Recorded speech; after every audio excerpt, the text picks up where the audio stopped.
ಮೈಸೂರಿನಲ್ಲಿ ಜೈ ಜೈ ಚಾಮುಂಡಿ ಅನ್ನುವಂತ ಘೋಷವಾಕ್ಯಗಳು ಈಗ ಮೊಳಗ್ತಾ ಇದೆ. ಚಾಮುಂಡಿ ನಮ್ಮ ಆಸ್ತಿ ಅಂತ ರೋಷಾವೇಶವನ್ನು ವ್ಯಕ್ತಪಡಿಸ್ತಾ ಇದ್ದಾರೆ. ಚಾಮುಂಡಿ ಬೆಟ್ಟ ಹಚ್ಚಲು ಹಮ್ಮಿಕೊಳ್ಳಲಾಗಿದೆ. ಚಾಮುಂಡಿ ನಮ್ಮ ಆಸ್ತಿ. ಡಿಕೆ ಶಿವಕುಮಾರ್ ಹೇಳಿಕೆಯ ವಿರುದ್ಧ ಸಾಕಷ್ಟು ವಿರೋಧಗಳು ವ್ಯಕ್ತವಾಗ್ತಾ ಇದೆ. ಮೈಸೂರಿನಲ್ಲಿ ಈ ದಸರಾ ದಂಗಲ್ ಬಹಳ ಜೋರಾಗ್ತಾ ಇದೆ. ಡಿಸಿಎಂ ಡಿಕೆ ಶಿವಕುಮಾರ್ ಹೇಳಿಕೆಯ ವಿರುದ್ಧ ರೋಷಾವೇಶ ಬೀದಿಗಿಳಿದು ನೂರಾರು ಹಿಂದೂ ಸಂಘಟನೆ ಕಾರ್ಯಕರ್ತರು ಈಗ ಪ್ರತಿಭಟನೆಯನ್ನ ಮಾಡ್ತಾ ಇರೋದು. ಹಿಂದೂಗಳ ಆಸ್ತಿ ಅಲ್ಲ ಅನ್ನುವಂತ ಹೇಳಿಕೆಯನ್ನ ನೀಡಿದ್ರು ಡಿಕೆ ಶಿವಕುಮಾರ್. ಇದರ ವಿರುದ್ಧ ಆಕ್ರೋಶಗಳು ವ್ಯಕ್ತವಾಗ್ತಾ ಇದೆ. ಅದೇ ಹಿನ್ನೆಲೆಯಲ್ಲಿ ಪ್ರತಿಭಟನೆಯನ್ನ ಕೂಡ ಮಾಡೋದಕ್ಕೆ ಮುಂದಾಗಿದ್ರು. ಚಾಮುಂಡಿ ಬೆಟ್ಟ ಚಲೋ ಹಮ್ಮಿಕೊಂಡಿದ್ರು. ಅವರನ್ನ ಈಗ ಪೊಲೀಸರು ತಮ್ಮ ವಶಕ್ಕೆ ಪಡೆದಿದ್ದಾರೆ. ರಸ್ತೆ ಮೇಲೆ ಬಿಂದು ಹೈಡ್ರಾಮಾ, ಪೊಲೀಸರ ಜೊತೆಗೆ ವಾಗ್ವಾದ, ಅದರ ಜೊತೆಯಲ್ಲಿ ಚಾಮುಂಡಿ ಬೆಟ್ಟ ನಮ್ಮದೇ ಆಸ್ತಿ ಅನ್ನುವಂತ ಘೋಷವಾಕ್ಯಗಳು, ಘೋಷಣೆಗಳು ಕೇಳಿ ಬಂದಿದೆ.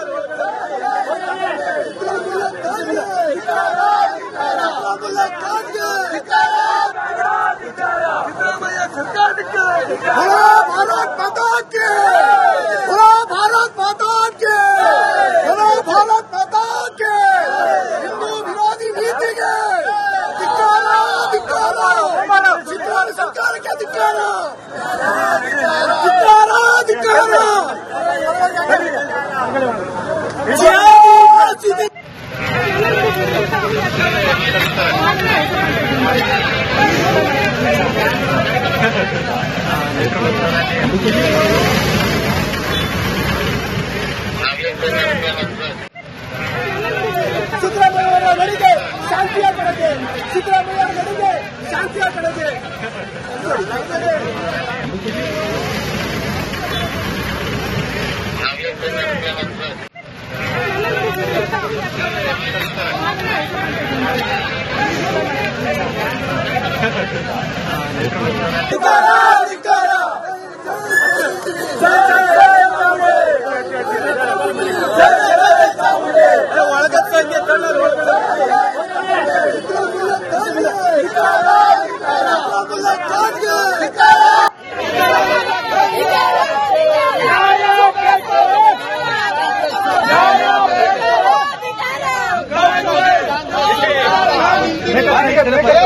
ಹಿಂದೂ ವಿರೋಧಿ ಕಾಂಗ್ರೆಸ್ ಸರ್ಕಾರಕ್ಕೆ, ಹಿಂದೂ ವಿರೋಧಿ ಕಾಂಗ್ರೆಸ್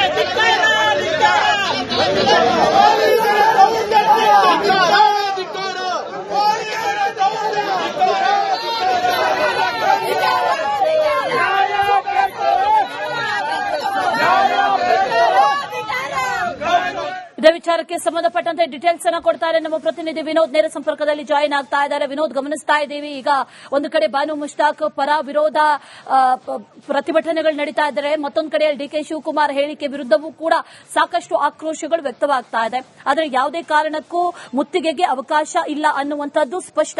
ಸದ್ಯಕ್ಕೆ ಏನೇನು ಡೀಟೇಲ್ಸ್ ಸಿಗ್ತಾ ಇದೆ ವಿನೋದ್?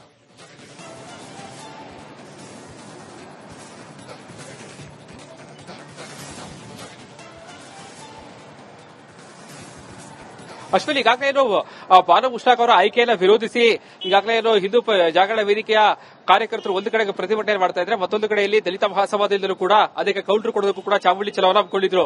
ಈ ಎರಡೂ ಕಾರ್ಯಕ್ರಮಗಳಿಗೆ ಈಗಾಗಲೇ ಬ್ರೇಕ್ ಹಾಕಿ ನಗರ ಪೊಲೀಸ್ ಆಯುಕ್ತರು ಬ್ರೇಕ್ ಅನ್ನು ಹಾಕಿದ್ದಾರೆ. ಈಗಾಗಲೇ ಏನು ಪ್ರತಿಭಟನೆ ಮಾಡಕ್ಕೆ ಬಂದಂತಹ ಹಿಂದೂ ಜಾಗರಣ ವೇದಿಕೆ ಸುಮಾರು 100ಕ್ಕೂ ಹೆಚ್ಚು ಕಾರ್ಯಕರ್ತರನ್ನ ಈಗಾಗಲೇ ವಶಕ್ಕೆ ಪಡೆಯಲಾಗಿದೆ. ಇವರ ಜೊತೆಗೆ ಶಾಸಕ ಶ್ರೀವತ್ಸ, ಮಾಜಿ ಶಾಸಕರಾದಂತಹ ಎಲ್ಲ ಗೆದ್ರೆ ಸೇರಿದಂತೆ ಹಲವರನ್ನ ಬಿಜೆಪಿ ಕಾರ್ಯಕರ್ತರು, ಹಿಂದೂ ಜಾಗರಣ ವೇದಿಕೆ ಕಾರ್ಯಕರ್ತರೆಲ್ಲರೂ ಕೂಡ ಈಗಾಗಲೇ ವಶಕ್ಕೆ ಪಡೆದಿರುವಂತದ್ದು. ಇಲ್ಲೂ ಕೂಡ ಇವತ್ತು ಈಗ ಇಲ್ಲೇ ಕೆಲವೇ ಕ್ಷಣದಲ್ಲಿ ಮಾಜಿ ಸಂಸದ ಪ್ರತಾಪ್ ಸಿಂಹ ಅವರು ಕೂಡ ಪ್ರತಿಭಟನೆಗೆ ಆಗಮಿಸ್ತಾ ಇದ್ದಾರೆ. ಇದು ಕೂಡ ಎಲ್ಲೋ ಒಂದು ಕಡೆ ಸಾಕಷ್ಟು ಕುತೂಹಲ ಮೂಡಿಸ್ತಾ ಇರುವಂತದ್ದು. ಯಾಕಂದ್ರೆ ಇವತ್ತು ಪ್ರತಾಪ್ ಸಿಂಹ ಅವರು ಕೂಡ ನಿನ್ನೆ ಮದ್ದೂರಿಗೆ ಹೋಗಿ ಬಂದಿದ್ರು. ಈಗ ನೋಡ್ತಾ ಇರಬಹುದು ಈಗಾಗಲೇ ಪ್ರತಾಪ್ ಸಿಂಹ ಅವರು ಕೂಡ ಹಿಂದೂ ಜಾಗರಣ ವೇದಿಕೆಯ ಕಾರ್ಯಕರ್ತರ ಜೊತೆಗೆ ಪ್ರತಿಭಟನೆಗೆ ಆಗಮಿಸ್ತಾ ಇದ್ದಾರೆ. ಕೇಸರಿ ಶಾಲನ್ನು ಹಾಕಿ ಈಗಾಗಲೇ ಅವರು ಕೂಡ ಪ್ರತಿಭಟನೆಗೆ ಆಗಮಿಸ್ತಾ ಇರುವಂತದ್ದು. ಜೊತೆಯಲ್ಲೇ ಕೂಡ ಪೊಲೀಸರು ಜೊತೆಯಲ್ಲಿ ಅವರು ಕೂಡ ಬರ್ತಾ ಇದ್ದಾರೆ. ಅವರನ್ನು ಕೂಡ ಇಲ್ಲಿ ಬ್ಯಾರಿಕೇಡ್ ಅನ್ನು ಹಾಕಿ ತಡೆಯುವಂತಹ ಕೆಲಸವನ್ನ ಪೊಲೀಸರು ಮಾಡೋದಕ್ಕೆ ಈಗಾಗಲೇ ಸಿದ್ಧತೆಗಳನ್ನ ಮಾಡಿಕೊಂಡಿರುವಂತದ್ದು. ದೃಶ್ಯ ಗಮನಿಸ್ತಾ ಇರಬಹುದು. ಪ್ರತಾಪ್ ಸಿಂಹ ಸೇರಿದಂತೆ ಹಿಂದೂ ಜಾಗರಣ ವೇದಿಕೆಯ ಹಲವು ಕಾರ್ಯಕರ್ತರ ಜೊತೆಗೆ ಪ್ರತಾಪ್ ಸಿಂಹ ಅವರು ಕೂಡ ಆಗಮಿಸ್ತಾ ಇದ್ದಾರೆ. ಈಗಾಗಲೇ ಅವರು ಏನು ಚಾಮುಂಡಿ ಬೆಟ್ಟಕ್ಕೆ ಹೋಗ್ತೀವಿ ಅಂತ ಹೇಳಿ ಪಾದಯಾತ್ರೆ ಮೂಲಕವಾಗಿ ಸಿದ್ಧಾರ್ಥ ಬಡಾವಣೆ ಮೂಲಕವಾಗಿ ಅವರು ಸಂಗೊಳ್ಳಿ ರಾಯಣ್ಣ ವೃತ್ತಕ್ಕೆ ಬರ್ತಾ ಇದ್ದಾರೆ. ಇಲ್ಲಿ ಅವರೆಲ್ಲ ತಡೆಯುವಂತಹ ಕೆಲಸಕ್ಕೆ ಪೊಲೀಸರು ಕೂಡ ಈಗಾಗಲೇ ಬ್ಯಾರಿಕೇಡ್ಗಳನ್ನು ಹಾಕಿ ಈಗಾಗಲೇ ಸಿದ್ಧ ಆಗ್ತಾ ಇರುವಂತದ್ದು. ಈಗಾಗಲೇ ಪೊಲೀಸರು ಕೂಡ ಅವರನ್ನು ಕೂಡ ವಶಕ್ಕೆ ಪಡೆಯುವಂತಹ ಸಾಧ್ಯತೆ ಇರುವಂತದ್ದು. ಯಾಕಂತಂದ್ರೆ ಚಾಮುಂಡಿ ಬೆಟ್ಟ ಹಿಂದೂಗಳ ಆಸ್ತಿ ಅಲ್ಲ ಅಂತ ಹೇಳಿ ಈಗಾಗಲೇ ಡಿ.ಕೆ. ಶಿವಕುಮಾರ್ ಹೇಳಿಕೆಯನ್ನು ಕೊಟ್ಟಿದ್ರು. ಇದಾದ ಬಳಿಕ ಎಲ್ಲೋ ಒಂದು ಕಡೆ ಸಾಕಷ್ಟು ಆಕ್ರೋಶಗಳು ವ್ಯಕ್ತ ಆಗ್ತಾ ಇತ್ತು. ಮೈಸೂರಿನ ಹಿಂದೂ ಜಾಗರಣ ವೇದಿಕೆ ಇರಬಹುದು, ಬಿಜೆಪಿಯ ಕಾರ್ಯಕರ್ತರು ಇರಬಹುದು, ಪ್ರತಿಯೊಬ್ಬರು ಕೂಡ ಸಾಕಷ್ಟು ಆಕ್ರೋಶ ಹೊರಹಾಗ್ತಾ ಇದ್ರು. ಸೊ ಹೀಗಾಗಿ ಇವತ್ತು ಹಿಂದೂ ಜಾಗರಣ ವೇದಿಕೆ ಚಾಮುಂಡಿ ಚಲೋಗೆ ಪಾದಯಾತ್ರೆ ಹಮ್ಮಿಕೊಂಡಿತ್ತು. ಇದನ್ನ ವಿರೋಧಿಸಿ ಈಗ ಪ್ರತಾಪ್ ಸಿಂಹ ಅವರು ಕೂಡ ಪ್ರತಿಭಟನೆಗೆ ಆಗಮಿಸ್ತಾ ಇದ್ದಾರೆ. ನಾವು ಅವ್ರನ್ನು ಕೂಡ ಮಾತಾಡಿಸುವಂತ ಕೆಲಸವನ್ನ ಮಾಡ್ತೀವಿ.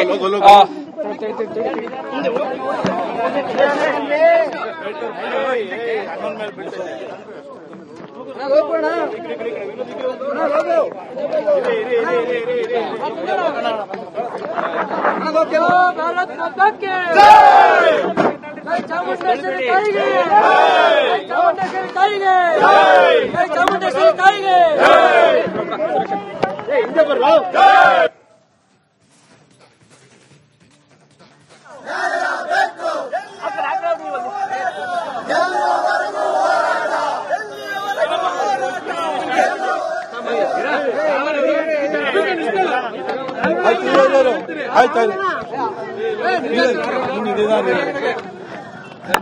ಆಯ್ತಾಯ್ತು.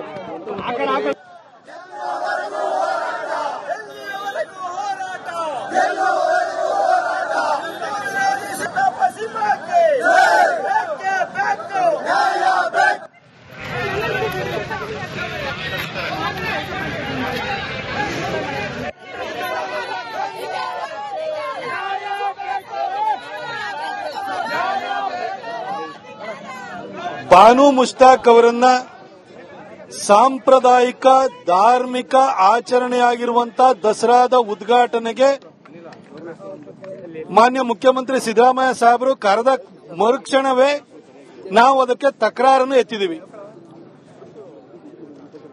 ಕನ್ನಡವನ್ನ ಭುವನೇಶ್ವರಿ ತಾಯಿಯಾಗಿ ಮಾಡಿರೋದ್ರ ಬಗ್ಗೆ, ಅರಿಶಿಣ ಕುಂಕುಮದ ಬಗ್ಗೆ ಬಾನು ಮುಷ್ತಾಕ್ ಅವರು ತಕರಾರನ್ನು ಹೊಂದಿದ್ದಾರೆ.